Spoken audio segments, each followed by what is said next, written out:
नमस्कार दोस्तों, ये video editorial compilation for mains का पार्ट है। आप प्लेलिस्ट में जाके एडिटोरियल की वीडियोस पेपर वाइज और टॉपिक वाइज देख सकते हो।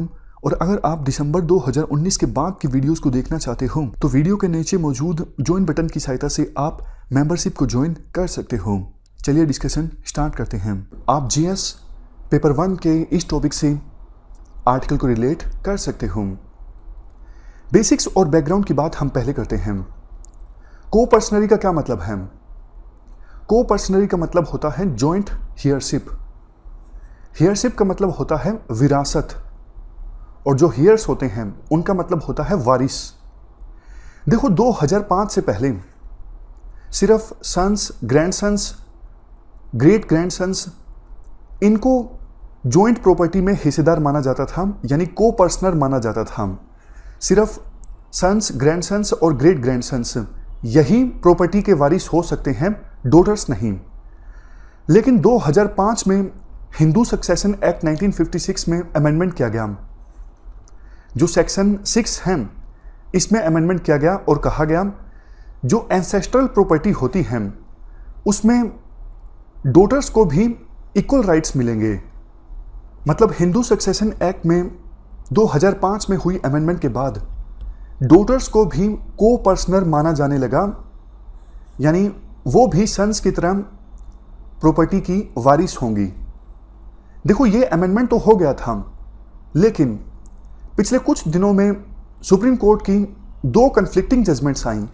जैसे 2015 में प्रकाश वर्सेस फूलवती केस में सुप्रीम कोर्ट की दो जजेस की एक बेंच ने कहा अगर को पर्सनर यानी फादर की डेथ हो गई है 9 सितंबर 2005 से पहले, तो फिर डॉटर्स के पास कोई अधिकार नहीं है प्रॉपर्टी की वारिस बनने का, यानी वो प्रॉपर्टी को इनहेरिट नहीं कर सकेंगी।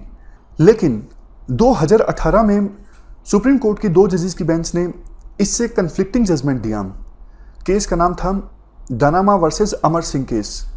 इस केस में दो जजेस की बेंच ने कहा बेशक फादर की डेथ हो गई है 2001 में, फिर भी दो जो डॉटर्स हैं उस फादर की, उनको प्रॉपर्टी में उनका शेयर मिलेगा। अब देखो, सुप्रीम कोर्ट की दो बेंचेस, दोनों जो जजेस की अलग अलग बातें बोल रही हैं, इसलिए आवश्यकता ये पड़ी कि एक बड़ी बेंच गठित की जाए 3 जजेस की, जो कि इस पूरे मामले को सेटल डाउन करेगी कि अगर फादर की डेथ 2005 से पहले हुई है तो फिर डॉटर्स का हक बनता है प्रॉपर्टी में या फिर नहीं बनता है। अभी फिलहाल कंटेक्स्ट ये है, सुप्रीम कोर्ट की इसी 3 जजेस की बेंच का वर्डिक्ट आया है। सुप्रीम कोर्ट ने ये कहा है कि देखो, को पर्सनर का जो राइट होता है बाय बर्थ होता है। फर्क नहीं पड़ता कि फादर की डेथ हो गई है या फिर फादर जीवित हैं, डॉटर्स को शेयर मिलेगा प्रॉपर्टी में। मतलब साफ तौर पे कहें, अगर फादर की डेथ 2005 से पहले हो गई है तो भी डॉटर क्लेम कर सकती है कि फादर की प्रॉपर्टी में मुझे अपना शेयर मिलना चाहिए। सुप्रीम कोर्ट ने यह भी क्लैरिफाई किया, ये जो वर्डिक्ट है रिट्रोस्पेक्टिव इफेक्ट से लागू होगा। मतलब 2005 के बाद से जो भी प्रॉपर्टी की ट्रांजैक्शंस हुई हैं उन पर भी ये वर्डिक्ट जो है वो लागू होगा। मतलब 2005 के बाद मान लीजिए फादर की प्रॉपर्टी डिवाइड हुई है और डॉटर को शेयर नहीं मिला है, तो डॉटर अभी क्लेम कर सकती है इस जजमेंट के बाद। लेकिन 2005 से पहले, यानी अमेंडमेंट होने से पहले अगर जो प्रॉपर्टी ट्रांजैक्शन हुई हैं उनको अब चेंज नहीं किया जा सकता है।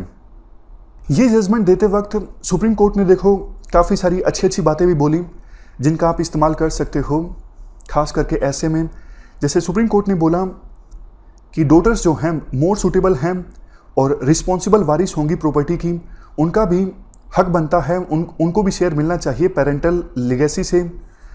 ये कहा जाता है सन तब तक सन रहता है जब तक कि शादी नहीं हो जाती, और डॉटर पूरी जिंदगी डॉटर रहती है। इसके अलावा महिलाओं का जो कंपैशनेट नेचर होता है, दयावान नेचर होता है एज ए केयर गिवर, इसकी भी तारीफ की गई सुप्रीम कोर्ट के द्वारा। अब देखो, सुप्रीम कोर्ट की जो ये जजमेंट आई है इससे बहुत सारी अपील्स तो सेटल डाउन होंगी, क्योंकि सुप्रीम कोर्ट की ऑलरेडी 2 बेंचेस की कन्फ्लिक्टिंग जजमेंट्स थी। इस वजह से बहुत सारे इस तरह के जो मामले हैं वो पेंडिंग है हाई कोर्ट्स के सामने। सुप्रीम कोर्ट ने कहा है कि 6 महीनों के अंदर अंदर इन सभी मामलों को अब सेटल डाउन किया जाए। लेकिन चूंकि अब ये जजमेंट रिट्रोस्पेक्टिव इफेक्ट से लागू होगी, काफ़ी सारी नई अपील्स भी फाइल की जाएंगी। देखो, हमारे समाज में फादर की प्रॉपर्टी से डॉटर्स को शेयर डिनाई किया जाता रहा है, क्योंकि ये माना जाता है दहेज प्रथा के कारण जो दहेज दिया गया था वो एक प्रकार से डॉटर्स का शेयर ही था। और ये भी माना जाता है जैसे घर की प्रॉपर्टी घर में ही रहनी चाहिए, और डॉटर तो अब शादी होने के बाद इन-लॉज के साथ रहती हैं। डॉटर को प्रॉपर्टी देना मतलब इन-लॉज को प्रॉपर्टी देना, किसी और को प्रॉपर्टी देना। जबकि देखो, शादी होने के बाद अगर हस्बैंड की डेथ हो जाती है तो जो इन-लॉज वाले हैं वो भी महिलाओं को प्रॉपर्टी से शेयर नहीं देते हैं। कुछ अगर इनलाइटेंड फैमिलीज की बात अगर हम छोड़ दें तो जनरली यही देखा जाता रहा है। चैलेंज और भी ज़्यादा इसलिए बढ़ जाता है क्योंकि बहुत बार महिलाओं को कानून की जानकारी नहीं होती कि वो भी को पर्सनर हैं 2005 की अमेंडमेंट के बाद। और आमतौर पे देखो, हमारे समाज में महिलाओं को ये विश्वास दिलाया जाता है अगर तलाक हो जाता है या फिर किसी कारणवश हस्बैंड की डेथ हो जाती है तो बाद में जिम्मेदारी जो है वो फादर के द्वारा ही ली जाएगी या फिर ब्रदर के द्वारा ही ली जाएगी। तो इसलिए थोड़ा ऑकवर्ड लगता है डॉटर को प्रॉपर्टी में हिस्सा मांगना। लेकिन अब सुप्रीम कोर्ट की बिल्कुल क्लियर जजमेंट आई है, तो उम्मीद ये है कि अब हालात चेंज होंगे। एडवांटेजेस की बात करें, इस जजमेंट के क्या फ़ायदे होंगे? देखो, ये तो साफ है, अगर महिलाओं को प्रॉपर्टी में शेयर मिलेगा, वो प्रॉपर्टी को एक्सेस कर सकेंगी तो इकोनॉमिकली और ज़्यादा एम्पावर होंगी। उनके अंदर एक सिक्योरिटी की सेंस आएगी, सेल्फ वर्थ वो महसूस करेंगी और ज़्यादा अच्छे से लाइफ से संबंधित डिसीजन ले सकेंगी। दूसरा फ़ायदा, जेंडर रिलेशंस में अभी काफ़ी ज़्यादा तो एसिमेट्री है, मतलब हमारा समाज जो पैट्रियार्कल है, पैट्रियार्की दूर होगी और जेंडर इक्वालिटी की तरफ हम आगे बढ़ेंगे। डोमेस्टिक वायलेंस जैसी जो घटनाएं हैं ये भी कम होंगी। तीसरा, काफ़ी बार देखो महिलाएं जो हैं वो एब्यूजिव रिलेशनशिप में फंस जाती हैं, लेकिन अब वो एग्जिट रूट को अपना सकेंगी क्योंकि वो अपना जो शेयर है प्रॉपर्टी में वो मांग सकेंगी और इंडिपेंडेंट रूप से भी रह सकेंगी, क्योंकि प्रॉपर्टी मिलने के बाद उन्हें फाइनेंशियल इंडिपेंडेंस मिलेगी। चौथे नंबर का पॉइंट, संविधान में हमने जो इक्वालिटी की बात कही है तो इस जजमेंट के बाद कॉन्स्टिट्यूशनल वैल्यूज़ का और अच्छे से रीअसर्शन हुआ है। लेकिन देखो, कुछ कंसर्न्स भी हैं। पहला कंसर्न तो ये है, को पर्सनरी राइट का मतलब होता है अनडिफाइंड लायबिलिटी। मतलब फादर के पास जो प्रॉपर्टी है तो उसके वारिस होंगे को पर्सनर, जो कि अब डॉटर भी होंगी। लेकिन को पर्सनरी में डेट भी आता है, मतलब फादर के ऊपर अगर कुछ कर्ज था तो अब जो वारिस हैं फादर के, उनको मिलके वो कर्ज चुकाना होगा। मतलब डॉटर्स के ऊपर अब रिस्पॉन्सिबिलिटी भी आएगी कर्ज चुकाने की, क्योंकि अब वो वारिस हैं। समझ गए? तो सिर्फ यहाँ पे प्रॉपर्टी राइट नहीं है, कर्ज अगर फादर के ऊपर था तो वो भी चुकाना पड़ेगा, रिस्पॉन्सिबिलिटी भी है।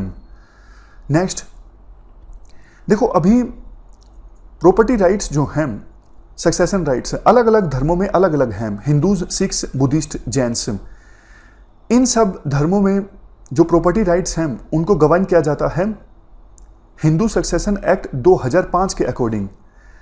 क्रिश्चियंस और पारसीज में जो प्रॉपर्टी राइट्स हैं उनको गवर्न किया जाता है इंडियन सक्सेशन एक्ट 1925 के अनुसार। और मुस्लिम्स में जो प्रॉपर्टी राइट्स हैं, शिया और सुन्नी, दोनों के लिए अभी कोई कोडिफिकेशन नहीं हुआ है। तो इसलिए आवश्यकता ये है कि यूनिफॉर्म प्रॉपर्टी राइट्स हमारे देश में आने चाहिए ताकि जो भी जेंडर इक्वलिटीज़ हैं उनको एड्रेस किया जा सके। तो ये हमने पूरा आर्टिकल डिस्कस किया। इस डिस्कशन में फिलहाल इतना ही है। Thank you very much for discussion.